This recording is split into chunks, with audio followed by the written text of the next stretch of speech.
The Lord be with you. A reading from the Holy Gospel according to Mark.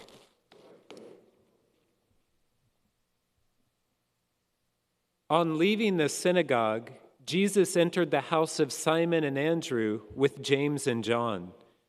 Simon's mother-in-law lay sick with a fever. They immediately told him about her. He approached, grasped her hand, and helped her up.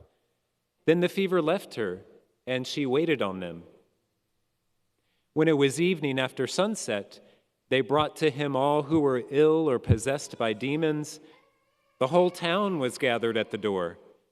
He cured many who were sick with various diseases, and he drove out many demons, not permitting them to speak, because they knew him.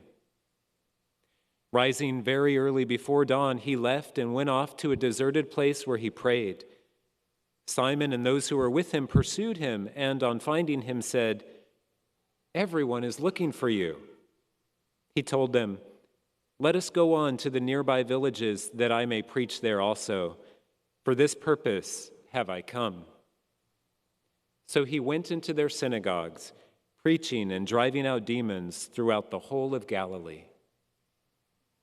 The Gospel of the Lord. Praise.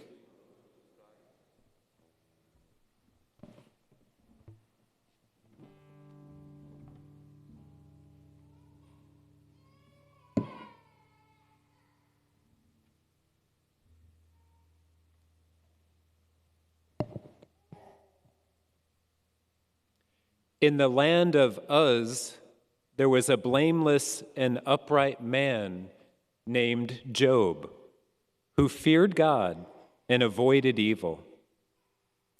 7 sons and 3 daughters were born to him, and he had 7,000 sheep, 3,000 camels, 500 yoke of oxen, 500 she-donkeys, and a very large household, so that he was greater than anyone in the East.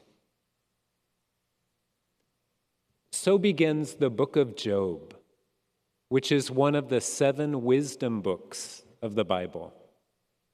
It was written centuries before the coming of Christ. And as we heard, things start out very well for Job, but they suddenly turn nightmarish as Satan is allowed to test him. After enduring tragedy after tragedy, Job utters the words of our first reading today. And just to take a few excerpts, "Is not man's life on earth a drudgery? I have been assigned months of misery.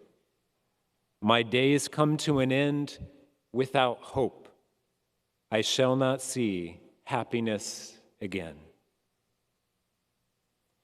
Job truly is one of the most famous students in the school of suffering.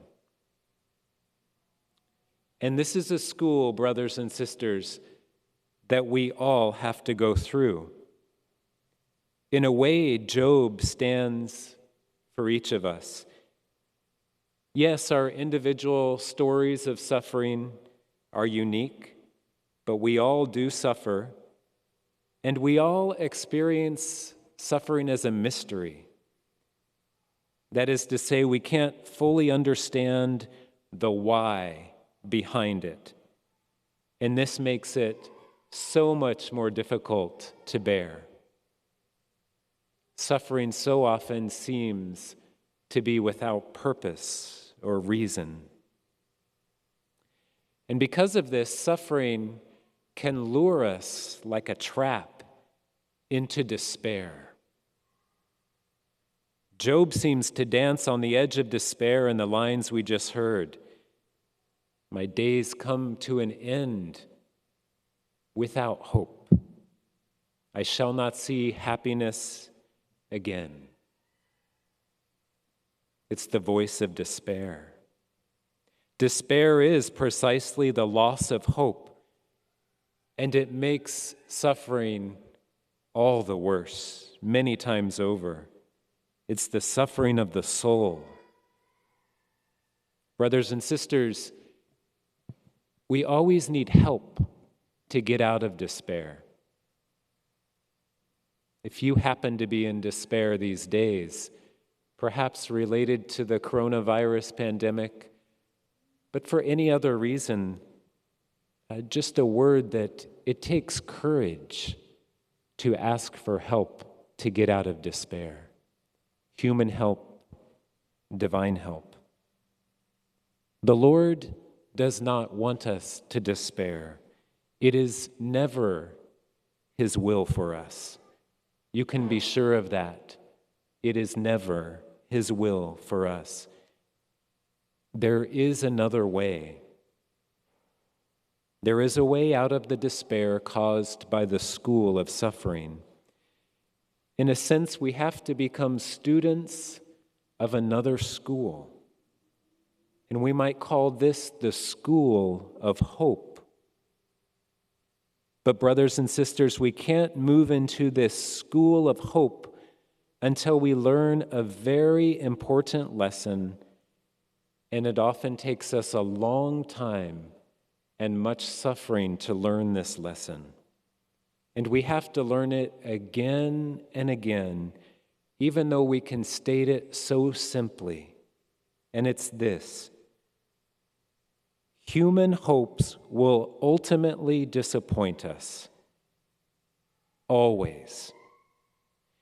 Placing our hope in God is the only truly reliable hope. And this is what the church calls supernatural hope, because it doesn't place hope in anything that is not God, but places hope only in God. If we are teachable, suffering can wean us from our human hopes. Now, these human hopes, as I said, they can be anything that is not God, anything that we've come to place our ultimate hope in. It can be different for each one of us. It can be different during different phases in our life. And so we could think things like wealth, or comfort, or power, prestige, pleasure, entertainment, sheer distractions, relationships, toys for little people and for big people, technology, learning. Oh, my hope comes in what I know, or my talents, or my skills, politics, or my country. Now, these things aren't bad in themselves. They're gifts from God when properly used. But the more we center our lives around them, the more they tend to entice us into placing our hope in them rather than in God. In a word, they become idols. You know that first commandment, you shall have no gods before me. Sometimes we might think, oh, no one ever breaks that commandment anymore, but it's really at the root of all sin. Anything that has become our ultimate concern, our ultimate hope, has become an idol. And if we are humble before our suffering, we will allow suffering to smash our idols. And that's the lesson of the school of hope. And when we learn that lesson, that God alone is our hope, our sure foundation, then we graduate, so to speak, although we have to keep going back to these different schools. We graduate, I would say, to the school of happiness. Remember, Job said, I shall not know happiness again. But we pass through the school of suffering into the school of hope, now into the school of happiness. For those who place their hope in God do have a happiness that no suffering can take away. Now, it's a paradox. They still suffer greatly, and maybe they suffer even more.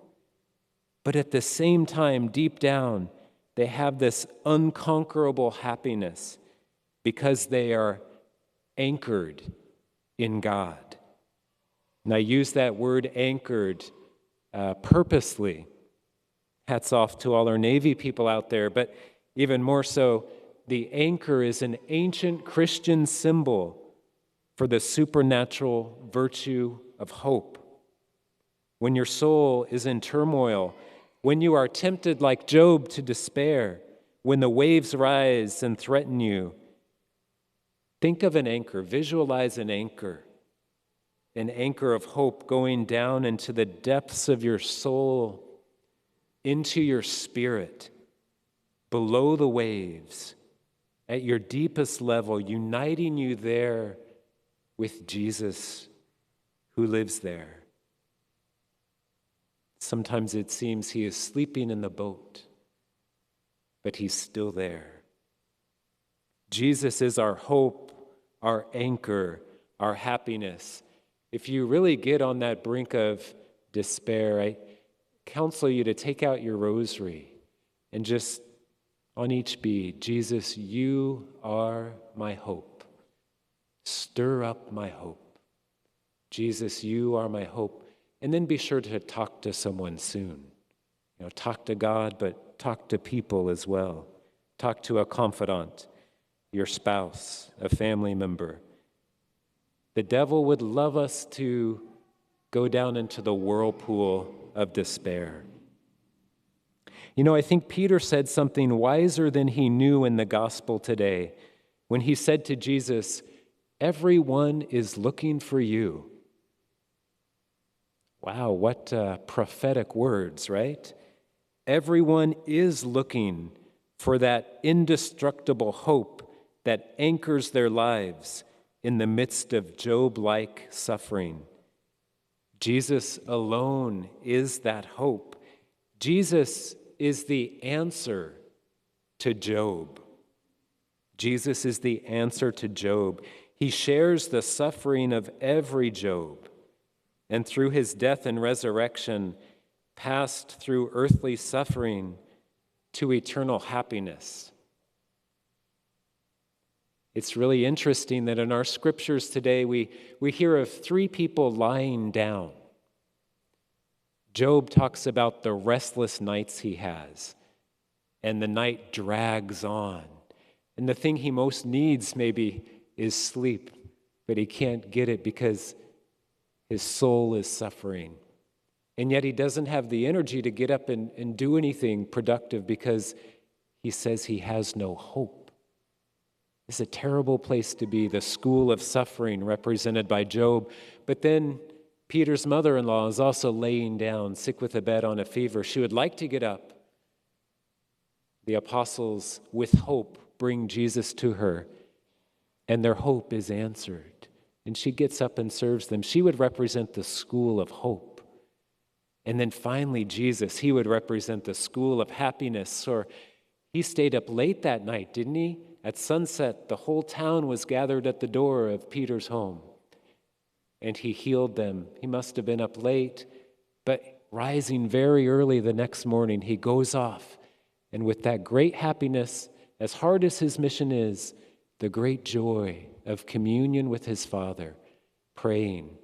You've had days like that where you wake up, maybe you didn't even get a lot of sleep, but you're ready to go. You know your purpose in life. You're full of hope. You pray and you're ready to work. What a beautiful place to be. The school of happiness with Jesus. The word disciple means student. So students, disciples, allow the divine teacher through his living word and the living bread to lead you through the school of suffering into the school of hope, into the school of happiness.